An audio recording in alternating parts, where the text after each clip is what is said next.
I am working on a longer video for this. There was recently an article that was put out about how your metabolism doesn't change over time, and I realized that I need to take a step back from the more in-depth video, and I need to address a couple things straight off the bat. So what is our metabolism? How is your metabolism working, and why do you think it got slower? Well, let's just start with what metabolism is.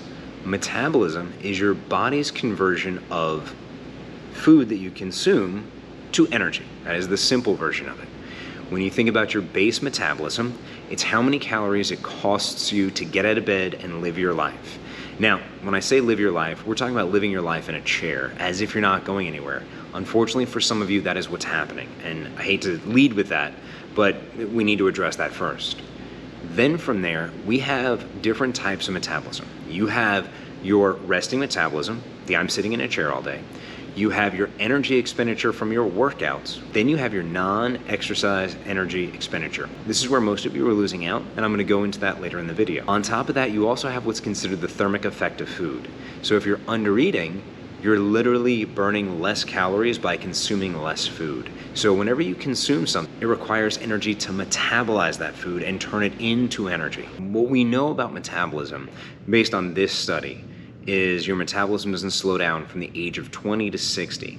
Now, I want to pose a logic question. When you look at what you were doing when you were in your 20s or in your teens or whenever early on in that time frame, is it more logical to assume that your metabolism has slowed down over time, or is it more logical to assume that you've slowed down over time? You're going to notice that I'm pointing the finger back at you because you pointed the finger away from the study, saying it has to be the study's fault. Put on your thinking caps and play with me.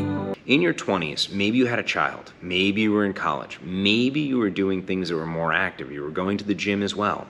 And what a lot of people do is they look at the amount of time they spend working out and they assume, since it's always been 2 hours a day or 6 hours a week or 4 hours a week or whatever it is, that it has always been the same intensity. Most people at this point in their 20s are in the workforce. In high school, you were walking more than most 30-year-olds.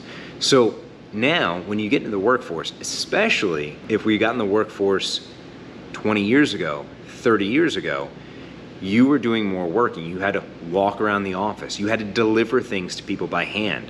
You weren't emailing as much. You weren't doing as much on a computer. You still had to walk and get yourself from point A to point B.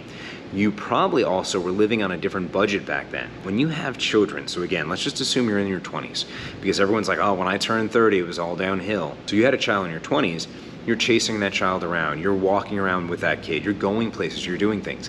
As the child gets older, and we all go through this, your kids don't want to spend as much time with you.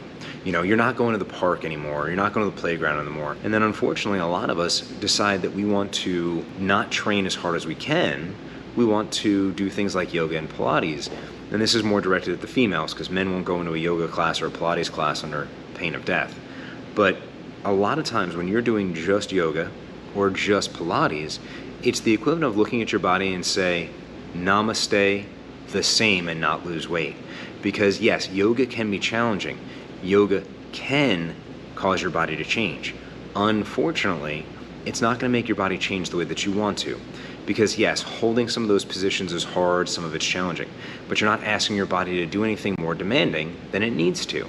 Plus, if you're only doing yoga, the intensity, the heart rate, yes, I've taken a yoga class before, I teach Pilates, so you can go ahead and take that, whatever attitude you're about to throw at the camera. Stuff and push the stuffing into the cavity. You're asking your body to not change as much as it could. So you're doing some light cardio, because you read an article at some point that said low intensity cardio is great for burning fat. And while it is, you need to improve your cardiovascular ability. When you think about in your 20s, when you're walking around the office, maybe walking around behind a kid, going to the grocery store, doing all those things, you were doing more non-energy expenditure based things. Versus now, your energy expenditure is just going to the gym. Hell, you can get into a car and not even drive it anymore. You're not learning new skills. When we learn new skills, our brain function goes up and our calorie burn goes up. Learning a new skill will always cause an increase in calorie burn. It's because your brain is burning calories all day. You have to learn something. So before we get on the bandwagon of it's your hormones, before we dive into what that actually means, think about what you're doing now compared to when you were 20. Were you walking around more? Were you exercising more? Were you more diligent with what you were putting in your mouth? Sometimes we do have to look at nutrition. But for right now, since the study was based on metabolism, and we're not talking about food quality, look at that, evaluate that, and then by the time I have the full video out, maybe some of you will reach out and ask some questions about what you should be doing now to bump your metabolism, your energy expenditure throughout the day higher.